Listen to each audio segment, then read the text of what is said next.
the Super Tuesday coverage yesterday, you may have missed the big news that Democratic Senator Bob Menendez was hit with a slew of new charges in the ongoing corruption case against him and his wife, Nadine. The what's called superseding indictment alleges that the two of them conspired to obstruct justice in trying to make the bribery case against them go away. Menendez is a sitting senator, a Democrat, who was once head of the powerful Senate Foreign Relations Committee and is now facing 18 federal charges brought by the DOJ. The same DOJ that some on the right insist is somehow weaponized against Republicans. And today, literally one day after these charges were added, Republican House Speaker Mike Johnson made it clear they're now seeking cuts to federal law enforcement based on this weaponization theory. We also advanced, as you've seen the summary, cuts to some of the agencies that we believe are really overreaching and have been turned in some ways against the American people.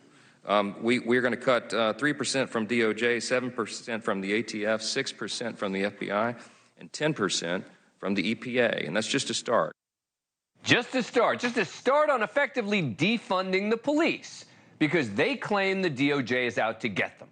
And last night, Donald Trump echoed that theme in his Super Tuesday victory speech.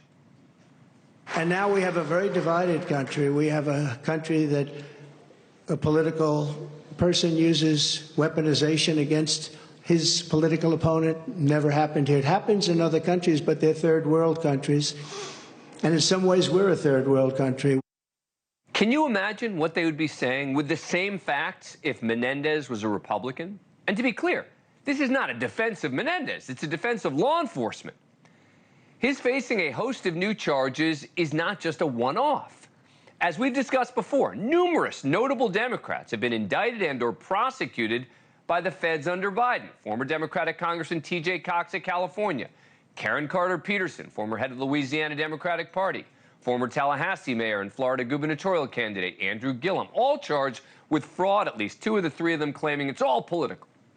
And don't forget, of course, the federal investigation of New York City Mayor Eric Adams has been heating up over possible campaign finance violations.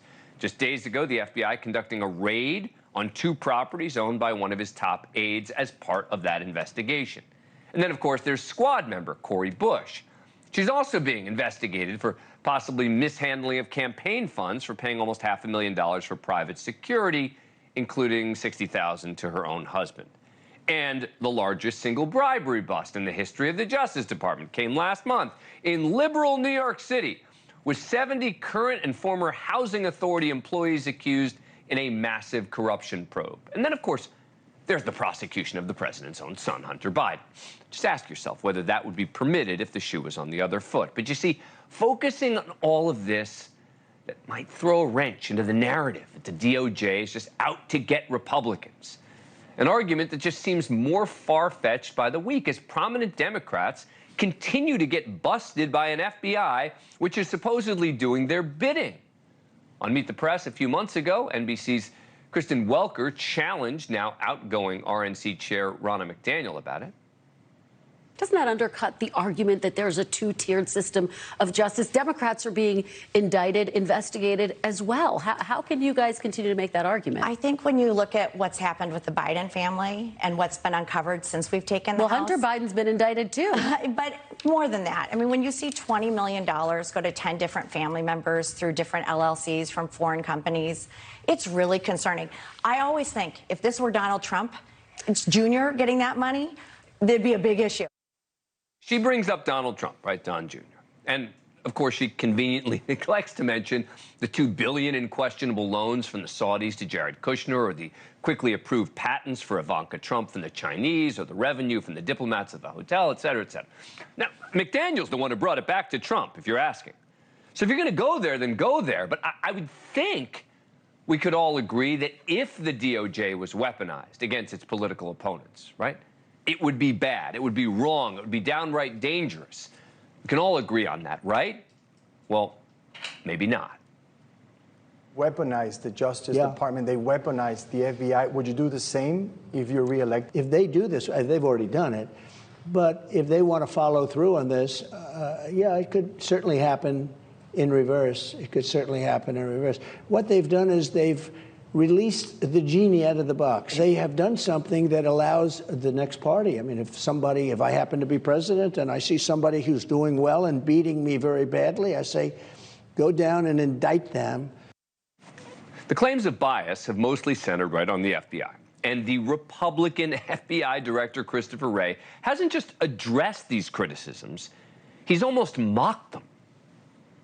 The problem I have is I simply cannot trust what the FBI is providing me. And I don't say that with any joy in my heart. That's a travesty. The American people want to believe and have trust in the FBI. We want credibility and integrity restored to your institution. I see an FBI every day that conducts themselves with integrity and professionalism and selflessness and rigor. And I do not accept the characterization of our performance. And the idea that I, as a Republican appointee and a lifelong Republican, am biased in the way that you are describing makes absolutely no sense. The idea that the FBI, led by him, is now targeting Republicans does make absolutely no sense. And the new charges against Senator Menendez just further prove the point. This is not in any way a defense of any of the criminals or potential criminals who happen to be Democrats. I support law enforcement. I often give them the benefit of the doubt that many on the left had not been willing to give them, and now they've been joined by some on the right. If you're going to accuse local or federal law enforcement of being corrupt, and that's what the allegation is here, boy, you better have the goods to back it up. And it's becoming clearer by the day, this never made any sense. And many of those pushing it have to know it by now. Thank you for watching. Go to newsnationnow.com to find NewsNation on your cable provider. And don't forget to click the red subscribe button below to get more of NewsNation's fact-driven, unbiased coverage.